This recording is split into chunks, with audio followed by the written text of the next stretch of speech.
Welcome to Abhi's Classroom.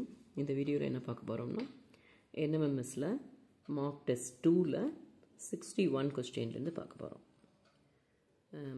61 Hema starts walking in south direction from a certain place. After walking 6 kilometers, she turns right and walk 3 kilometers. Then turning right, she walks 2 kilometers. Finally, she turns right and walks 6 kilometers. அப்போ எந்தெந்த டைரக்ஷனில் திரும்புகிறாங்க அப்படிங்கிறத மட்டும் நீ underline பண்ணி வச்சுக்க. எவ்வளோ kilometres அப்படிங்கிறது மட்டும் அண்டர்லைன் பண்ணி வச்சுட்டு நம்ம பார்ப்போம். ஃபஸ்ட்டு எப்போவுமே இது நார்த் சவுத் ஈஸ்ட் வெஸ்ட் அப்படின்னு சொல்லிட்டு லைன்ஸ் போட்டு வச்சுப்போம். இப்போது சவுத் டைரக்ஷனில் இவ்வளோ வர்றாங்க 6 கிலோமீட்டர் வர்றாங்க. அதுக்கப்புறம் லெஃப்ட் ரைட் அப்படின்னு எல்ஆர்னு போட்டுடணும். எல்ஆர் அப்படின்னு போட்டுட்டு மறுபடியும் ரைட் சைடு அப்படிங்கும்போது 3 கிலோமீட்டர்ஸ் போட்டுறீங்க. மறுபடியும் எல்ஆர் அது மறந்துடக்கூடாது. எல்ஆர்னு போட்டுட்டு ரைட் சைடில் 2 கிலோமீட்டர்ஸ். நெக்ஸ்ட்டு மறுபடியும் இது எவ்வளவு 6 கிலோமீட்டர்ஸ் வருது. அப்போது மாற்றி வச்சுக்கோங்க. 6 கிலோமீட்டர்ஸ் வராங்க. ஓகேயா? அப்போது இப்போ இனிஷியல் பொசிஷன்லேருந்து இந்த லாஸ்ட் இப்போ வர்ற பொசிஷன் வந்து எவ்வளவு எந்த டிஸ்டன்ஸ் அப்படின்னு கேட்குறாங்க. இப்போது ஃபஸ்ட்டு இது 6 இது 2 அப்படிங்கிறனால இங்கேயும் 2 தான் இருக்கும். அப்போ இந்த பேலன்ஸ் எவ்வளவு? இந்த இது வந்து 6ல் 2 மைனஸ் பண்ணால் இது 4 கிலோமீட்டர்ஸ். சரி, அதே மாதிரி இங்கே 6 கிலோமீட்டர்ஸு, இங்கே 3 அப்படிங்கிறனால இங்கேயும் 3. அப்போ இது 3 இது 4. அப்போது இந்த டைரக்ஷன் சாரி இந்த ரைட் ஆங்கிள் ட்ரையாங்கிளுடைய ஹைப்போட்டென்யூஸ் தான் இது எவ்வளவு அப்படின்னு கேட்டால் இதுக்கு என்னது பித்தாகரஸ் தியரத்தை யூஸ் பண்ணணும். Root of 4 square plus 3 square root of 16 plus 9 root of 25 is equal to 5 kilometres அப்படிங்கிறதான் answer. Fourth option. Next 62 a man facing west, he turns 45 degree in the clockwise direction and then another 180 degree in the same direction and then 270 degree in the anti-clockwise direction. Which direction is he facing now? First வந்து எந்த இது இருக்காங்க அப்படின்னா வெஸ்ட்டில் இருந்து first 45 degree போகிறாங்க. போயிட்டு அதுக்கப்புறம் 180 டிகிரினா ஒன்றும் இல்லை, ஒரே ஒரு ஸ்ட்ரெயிட் லைன். இங்கே வந்தால் 180 டிகிரி. இதுவும் அதே சேம் டைரக்ஷன் அப்படின்ட்டாங்க. அதனால் சேம் அதே மாதிரி ஆரோ போடுறேன்.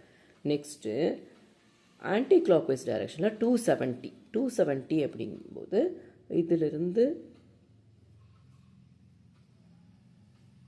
இந்த வரைக்கும் வந்தால் உனக்கு 180, அதுலேருந்து 90, இதுதான் வந்து 270 ஆகும். 180 + 19 பிரிச்சுக்கிட்டோம்னா இங்கே இருந்து இது வரைக்கும் 180, அதிலிருந்து ஒரு எல் மாதிரி ஷேப் வச்சுட்டீங்கன்னா அதை நம்ம 270. அப்போ 270 அப்படிங்கும்போது இது எது நடுவில் இருக்குது? சவுத்தும் வெஸ்ட்டும் நடுவில் சவுத் வெஸ்ட். அப்போது ஆப்ஷன் 4 அப்படிங்கிறது answer. Next 63 5 years ago the sum of the ages of Akshay and Pragadis was 78. What is the sum of their ages after 5 years? 5 years ago அப்படிங்கும்போது எக்ஸ் மைனஸ் 5 இது ரெண்டுமே அக்ஸையோட ஏஜும் பிரகதீஸோட ஏஜும் எக்ஸ் அண்ட் ஒய்ன்னு வச்சுப்போம். நமக்கு தெரியாதுங்கிறனால 5 years agoங்கிறனால ரெண்டையுமே -5 போட்டுட்டு என்ன கொடுத்துருக்காங்க? Sum of their ages 5 years ago 78. அப்போது இந்த -5 என்ன ஆகும்? -10 ஆகும். அந்த சைடு கொண்டு போனால் +10 ஆகிடுது. அப்போ எக்ஸ் ப்ளஸ் ஒய்ங்கிறது 78 + 10 88. இப்போ 5 years ஆஃப்டர் தான் அவருடைய ஏஜ், அவருடைய sum of their ages after 5 years கேட்குறாங்க. அப்போ அப்படின்னா என்ன அர்த்தம்? X plus 5 + y + 5. இப்போ 88 நம்ம இங்கே எக்ஸ் ப்ளஸ் ஒய்க்கு வேல்யூ கண்டுபிடிச்சிருக்கோம். அதை சப்ஸ்டியூட் பண்ணோன்னா 88 + 10 98. Second option. அதுதான் 63னுடைய answer. Next 64 this age of father 4 years ago was 8 times the age of his son. At present the father's age is 4 times that of his son. Find the present age of son. உனக்கு இந்த equation எழுதி தெரிஞ்சிட்டோம்னா ஒன்றுமே இல்லை. இப்போ சன்னோட ஏஜை எக்ஸ்ன்னு வச்சுப்போம், ஃபாதர்னுடைய ஏஜை ஒய்ன்னு வச்சுப்போம். இப்போ என்ன 4 years ago அப்படிங்கிறனால ரெண்டுலேயுமே -4 -4 கொடுத்துருக்கு. அதுக்கப்புறம் என்ன கொடுத்துருக்காங்க 8 டைம்ஸ்னு கொடுத்துட்டாங்க. அப்போது இந்த ப்ராக்கெட் க்ளோஸ் பண்ணிவிட்டு 8 போடணும். அப்போ என்னாகும் நெக்ஸ்ட்டு வேறு என்ன கொடுத்துருக்காங்க அப்படின்னா ப்ரெசண்ட்டில் வந்து ஃபாதருடைய ஏஜ் வந்து is 4 times of his son that of sonன்னு கொடுத்துருக்காங்க. அப்போ y is equal to 4x. அப்போது இந்த 4x கொண்டு போய் இதில் சப்ஸ்டியூட் பண்ணலாமா? சப்ஸ்டியூட் பண்ணால் என்னாகும் 4x - 4 is equal to 8x - 32. இப்போ நம்பர் எல்லாம் ஒரு சைடும் எக்ஸ் எல்லாம் ஒரு சைடு கொண்டு வரலாமா? இந்த 4x இந்த சைடு கொண்டு வந்தால் -4x ஆகும். இந்த -32 இந்த பக்கம் வந்தால் +32 ஆகும். அப்போ 32 - 4 28, 4x 28னா எக்ஸ் வந்து 7 years. அதுதான் 64th கொஸ்டினுடைய answer 7 years. Next 65. A was twice as old as B 2 years ago. If the difference of their ages be 2 years, find A's age. இப்போது சிம்பிளாக 2 years ago அப்படிங்கிறனால நீ மைனஸ் எல்லாம் போட வேண்டாம்.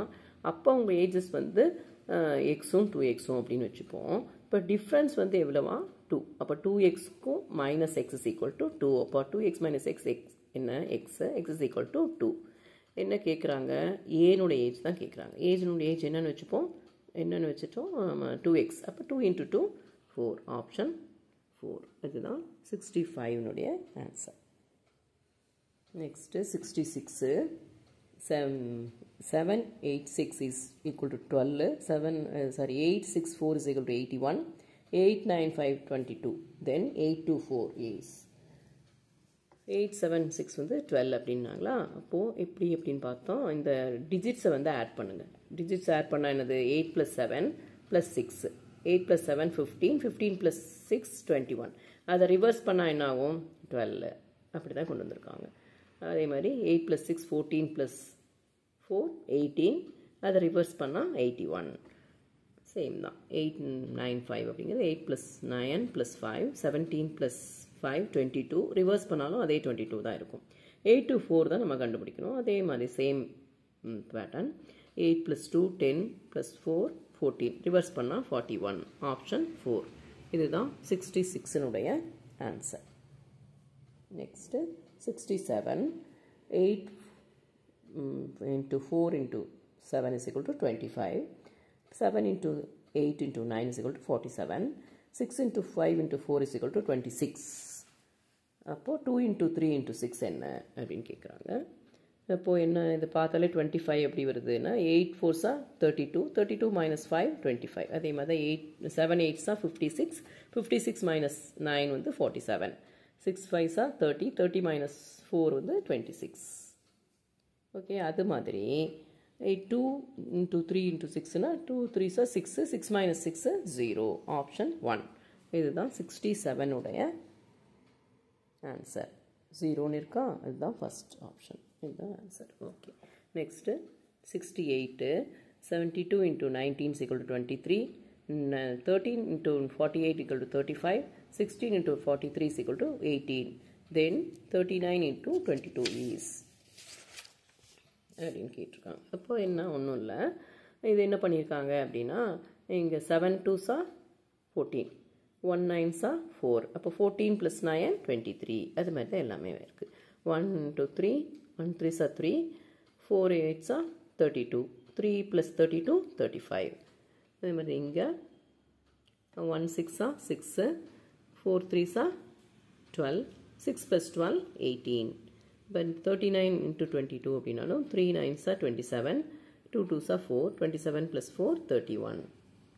31 அப்படிங்கிறது தான் ஃபஸ்ட் ஆப்ஷன். அது answer. Next 69. Suresh is taller than Gukesh. Amarnath is taller than Suresh. Subhash is taller than Amarnath. Satish is tallest of all. If they stand according to their height, who will be exactly in the middle? இப்போது என்னென்ன பேர் எவ்வளோ பேர் இருக்காங்களோ அவ்வளோ lines போட்டுக்கணும். சுரேஷ், குகேஷ், அமர்நாத், சுபாஷ் and Satish. அப்போ அந்த 5 லைன்ஸ் போட்டுட்டு அதுக்கப்புறம் அப்படி எழுதிக்க வேண்டியதான். சுரேஷ் இஸ் டாலர் தேன் குகேஷ்னு இருக்குது. அப்போ அதனால் ஃபஸ்ட்டு குகேஷ் எழுதிக்கிறோம், நெக்ஸ்ட்டு சுரேஷ்னு எழுதிக்கிறோம். அதுக்கப்புறம் அமர்நாத் இஸ் டாலர் தேன் சுரேஷ்னு இருக்குது. இதில் சிம்பிளாக லைன் பை லைனாக கொடுத்துருக்கு. ஆனால் ஆக்சுவலாக எக்ஸாமில் மாறி மாறி கொடுத்துருந்தாலும் நீ வந்து கரெக்டாக அந்த பேரினுடைய இப்போ ஒரு க்ளூவில் வந்து இந்த இடத்துல குக்கேஷன் கொடுத்துருக்காங்கன்னா நெக்ஸ்ட்டு க்ளூவில் எங்கே குக்கேஷ் இருக்கோ அங்கே பார்த்து இது பண்ணணும். அப்போ தான் இதில் வந்து கண்டினியூட்டி இருக்குது. ஆனால் யூஸ்வலாக அதே மாதிரியே கொடுப்பாங்கன்னு சொல்லிட்டு நம்ம எதிர்பார்க்க முடியாது, மாறி இருக்கலாம். இதில் சுபாஷ் இஸ் டாலர் தான் அமர்நாத். சுபாஷ் எங்கே இருக்காரு? அமர்நாத்தை விட டாலு. சதீஷ் வந்து டாலஸ்ட் ஆஃப் ஆல் அவங்களே கொடுத்துட்டாங்க. அப்போது இதில் என்ன கேட்டிருக்காங்க? மிடில் யார் நிற்கிறா அப்படிங்கும்போது அமர்நாத். அதுதான் answer. Option 4. Option 4 Amarnath. Next 70. It took 20 days for all the leaves of a tree to fall. If the number of leaves that fell each day was twice that of the previous day, on which day the tree be half bare? 20 daysல அந்த ட்ரீயில் இருக்கிற எல்லா லீவ்ஸுமே விழுந்துடும் அப்படின்னு போட்டோம். விழுந்துருச்சுன்னு சொல்லிட்டு அந்த 20 நாள் ஆகும்னு சொல்லியிருக்காங்க. அப்போ ஹாஃப் எவ்வளோ இருக்கும்? 20th டேயில் எல்லாமே இருக்காது. அப்போ ஹாஃப் எவ்வளோ இருக்கும்? இப்போ 19th டேயில் தான் ஹாஃபாக இருக்கும். அந்த ஹாஃபும் விழுந்துருச்சுன்னா நம்ம எம்டி ஆகிடும். அப்போ நம்ம ஆன்சர் என்னது? சிம்பிளாக 19th டே அப்படிங்கிறது answer. Next 71. The tree always has branches இல்லாமல் இருக்கலாம், லீவ்ஸ் இல்லாமல் இருக்கலாம், ஃப்ரூட்ஸ் இல்லாமல் இருக்கலாம். ஆனால் ரூட் இல்லாமல் ட்ரீ வந்து வளராது. அதனால் 4th option is correct. Next is 72. A square is divided into 2 rectangles. Perimeter of the square is 50 cm. What is the sum of the perimeters of 2 rectangles? கேட்டிருக்காங்க. ஒரு ஸ்கொயர் கொடுத்துட்டு இது 2 ரெக்டாங்கிளாக பிரிச்சிருக்காங்க. இதனுடைய ஸ்கொயருடைய பெரிமீட்டர் கொடுத்துருக்காங்க. என்ன கேட்குறாங்க? இந்த 2 ரெக்டாங்கிளுடைய பெரிமீட்டர்ஸ்னுடைய சம் கேட்குறாங்க. இப்போ பெரிமீட்டர் ஆஃப் தி ஸ்கொயர் வந்து 50. அப்போ சைடு என்னது? 50யை 4ஆல் டிவைட் பண்ணணும். 12.5 இல்லையா? நெக்ஸ்ட் என்ன கேட்குறாங்க? Sum of the perimeters of 2 rectangles கேட்குறாங்க. அப்போது இந்த 2 ரெக்டாங்கிள்ஸ் கேட்டால் என்ன எக்ஸ்ட்ரா வரும்? இந்த பெரிமீட்டர் ஆஃப் தி ஸ்கொயரோட இந்த சைடு இருக்கு இல்லையா, இதை 2 times ஆட் பண்ணணும். ஏன்னா இந்த சைடு வந்து இந்த ரெக்டாங்கிளுக்கும் வரும், இந்த ரெக்டாங்கிளுக்கும் வரும். ஓகேயா? அதனால அப்போ 50 + 2 × 12.5. இப்போ 50 + 25 75 சென்டிமீட்டர் அப்படிங்கிறது answer. Option 2. Next 73. Assuming that the following statements are true, find the correct conclusion from the 4 alternatives. All books are trees. All trees are lions. இது ஸ்டேட்மெண்ட். இதில் கன்க்ளூஷன்ஸ் எது கரெக்டு அப்படின்னு நம்ம செக் பண்ணணும். இப்போது ஆல் புக்ஸ் ஆல் ட்ரீஸ் அப்படிங்கும்போது இந்த books உள்ளே இருக்கும். எல்லா புக்ஸுமே ட்ரீஸ் அப்படின்னு ட்ரீஸ்க்குள்ளே இந்த புக் இருக்குது அப்படிங்கிற மாதிரி அர்த்தம். Next all trees R Lions அப்படின்னா அந்த ட்ரீஸ் எல்லா ட்ரீஸும் வந்து லயன்ஸ்குள்ளே இருக்குது அப்படின்னு அர்த்தம். அப்போது எது கரெக்டாக வரும்? ஆல் புக்ஸ் ஆர் லயன்ஸ் அப்படிங்கிறது கரெக்ட் இல்லையா? எல்லா புக்ஸுமே லயன்ஸ்குள்ளே தான் இருக்குது. அப்போது first one correct. Next all lions are books. All lions are புக்ஸ்னு எப்படி சொல்ல முடியும்? புக்ஸு இங்கே தான் இருக்குது, வெளியே இருக்கிற லைன்ஸ் எல்லாம் வந்து புக்கு கிடையாது. சரியா? அப்போது செகண்ட் ஒன் கிடையாது. Second one is not true. All trees are books. All trees are புக்ஸ்னு சொல்ல முடியாது. ஏன்னா இது மட்டும்தான் புக்கு, வெளியே இருக்கிறதெல்லாம் புக்கு கிடையாது. அப்போ ஆல் ட்ரீஸ் ஆர் புக் அப்படிங்கிறதும் கரெக்ட் இல்லை. இப்போ ஆல் ட்ரீஸ் ஆர் புக்ஸ் அப்படிங்க கரெக்ட் இல்லை. சம் லைன்ஸ் ஆர் புக்ஸ் அப்படிங்கிறது கரெக்ட். சம் லைன்ஸ், அந்த லைன்ஸில் கொஞ்சம் லைன்ஸ் வந்து புக்காக இருக்குது அப்படிங்கிறது கரெக்டு. அப்போ second one only conclusions 1 and 4 follows. அப்போது 1ம் 4ம் தான் correct. Second option is the answer. 74. இது வந்து நெக்ஸ்ட் இந்த சென்டரில் இருக்கிறது எப்படி இருக்கும் அப்படிங்கும்போது இங்கே 2 lines இருக்குது, இங்கே 3 lines இருக்குது, இங்கே 4 lines வரணும். இங்கே 4 linesல 2 ஆப்ஷன் இருக்குது. இந்த லைன் எப்படின்னு பார்க்கோம்னா என் மாதிரி வருது இல்லையா? அப்போது இதுதான் ஆப்ஷன் 1 தான் கரெக்டு. 75. இதே மாதிரி இந்த ட்ரையாங்கிள் அப்படி திரும்பி இருக்குது, இந்த ஆரோவும் திரும்பி இருக்குது இல்லையா? அப்போ இந்த ட்ரையாங்கிள் அப்போ திரும்பி இருக்கணும். இதில் 2 ஆப்ஷன் இருக்குது. இந்த ஆரோவும் திரும்பி இருக்குது அப்படிங்கும்போது இந்த ஆரோ திரும்பி இருக்கணும் இல்லையா? அப்போது இதில் தான் திரும்பி இருக்குது. ஓகேயா? இது அதே மாதிரி இருக்குது. அப்போ தேர்ட் அப்படிங்கிறது தான் ஆன்சர். Third option. நெக்ஸ்ட்டு 76. இது என்னென்னா ஆன்டி கிளாக் வைஸில் 45 டிகிரி. இது வந்து இப்படி திரும்புது, ஆன்டி 45 டிகிரி. அதே மாதிரி இது வந்து மூவ் ஆகுது, இந்த சைடு மூவ் ஆகுது. இந்த டைரெக்ஷனும் இது வந்து கீழே இருக்க ட்ரையாங்கிளும் மேலே மாறுது, இந்த இது வந்து உள்ளே வருது, அப்படி மூவ் ஆகுது. அப்படிங்கும்போது இது வந்து 45 டிகிரி அப்படிங்கும்போது ஆன்டி கிளாக் வைஸில் 45 டிகிரி அப்படிங்கும்போது இது 2 இருக்குது. அது நெக்ஸ்ட்டு என்ன வரும்? ஸோ இது இருக்கு இல்லையா, இங்கே வரணும், அப்புறம் இந்த சர்க்கிள் மேலே போகணும் இல்லையா, அப்படிங்கும்போது இதுதான் கரெக்டு. சரியா? ஆப்ஷன் 3. நெக்ஸ்ட்டு 77 ஆன்டி கிளாக் வைஸில் 90 டிகிரி திரும்புது. இப்படி இருக்கா? இந்த இது ஆன்டி கிளாக் வைஸில் 90 டிகிரிங்கும்போது இப்படி ஆகுது இல்லையா. அப்புறம் இந்த லைன்ஸ் இருக்கு இல்லையா, இந்த லைன்ஸையும் வெளியில் வருது, உள்ளே இருக்கிற லைன் வெளியில் வருது. இது 90 டிகிரி திரும்புது. அதே மாதிரி இங்கே 2 இருக்குது, 3 இருக்குது. இதில் வந்து எது வெளியில் வருது? இந்த லைன் வெளியில் வரணும். இந்த லைன் வெளியில் வரணும்னா இதில் எல்லாம் இல்லை, இதில் மட்டும்தான். இப்போ ஃபர்ஸ்ட் ஆப்ஷன். நெக்ஸ்ட்டு இதில் வந்து எது not matching, odd one out எது அப்படின்னு கேட்டால், இதில் எல்லாமே வந்து இந்த ஆரோ மார்க் வந்து இந்த சைடு தான் இருக்குது. இது லைன் கிட்டே இருக்குது பாரு இந்த ஆரோ மார்க். அதனால் ஃபர்ஸ்ட் ஆப்ஷன் தான் ஆட் ஒன். நெக்ஸ்ட்டு இதில் வந்து ஒரு பென்டகன் இருக்குது. பென்டகனில் உள்ள 4 சர்க்கிள்ஸ் இருக்குது. ஸ்கொயர் இருக்குது, 3 சர்க்கிள்ஸ் இருக்குது. இது ட்ரையாங்கிள் அப்படின்னா 2 சர்க்கிள்ஸ் தான் இருக்கணும். அது ஏன்னா 1 சர்க்கிள் தான் இருக்குது. அப்போ இதுதான் ஆட் ஒன் அவுட். அது மாதிரி 80 வந்து இது எல்லாமே அல்ஃபபெட்ஸு, இது வந்து நம்பர். அப்போது 4th ஒன் தான். நெக்ஸ்ட்டு 81ல் இது எல்லாமே ஒரே மாதிரி இருக்கா? இந்த இது டிஃப்ரெண்ட்டாக இருக்கு பார், கையினுடைய டைரக்ஷனே மாறி இருக்குது. அப்போது 1 தான் ஆன்சர். 82ல் டைஸ் கொடுத்துருக்காங்க. இந்த மாதிரி டைஸ் கணக்கில் வந்து 2 இதில் வந்து காமன் நம்பர் இருக்கா அப்படின்னு பார்க்கணும். இதில் வந்து எப்படி இருக்குது? காமன் நம்பர் 4 இருக்கா? அந்த 4 இருந்துச்சு அப்படின்னா அதை அப்படி எழுதிடணும். அதில் இருக்கிற நம்பர்ஸ் இல்லையா, இது வந்து கிளாக் வைஸில் எழுதணும். 5 4 5 1. இதில் இருக்கிறத 4 6 3 4 6 3ன்னு எழுதிட்டா 5க்கு ஆப்போசிட் சைடு 3, 1க்கு ஆப்போசிட் சைடு 6. ஓகே, அப்போ இதில் இது நம்பர் இல்லை 2. அப்போ 4க்கு ஆப்போசிட் சைடு 2. அதுதான் ஆன்சர், செகண்ட் ஆப்ஷன். சரியா? நெக்ஸ்ட்டு 83. இதில் இது இந்த following figure is folded to form a cube.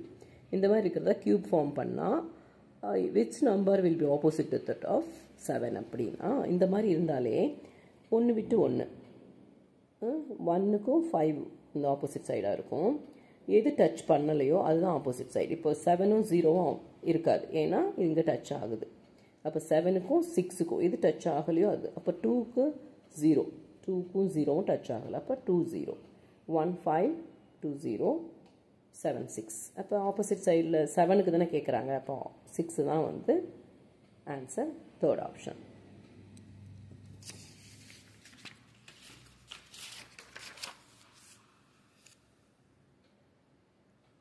Next mirror image. Mirror image அப்படின்னா என்னது உனக்கு தெரியும் இல்லையா? இது அப்படியே மிரரில் காமிச்சா எப்படி இருக்கும்? அப்போ இதனுடைய மிரர் இமேஜ் என்னது? இந்த பீக் இந்த சைடு வந்திருக்கணும் இல்லையா? அது பார்த்தாலே எனக்கு தெரியும். ஆப்ஷன் 2 அப்படின்னு சொல்லிட்டு. மற்றதெல்லாமே இதுதான் உனக்கு ரொம்ப சிம்பிளாக இருக்கும்னு நினைக்கிறேன். நீயே ஃபைண்ட் அவுட் பண்ணிவிடுவேன். இந்த வீடியோ உங்களுக்கு யூஸ்ஃபுல்லாக இருக்கும் அப்படின்னு நினைக்கிறேன். வெற்றி பெற வாழ்த்துக்கள். சப்ஸ்கிரைப் பண்ணலை அப்படின்னா சப்ஸ்கிரைப் பண்ணுங்கள். அப்போ தான் உங்களுக்கு வீடியோஸுக்கு நோட்டிஃபிகேஷன் வரும். தேங்க்யூ.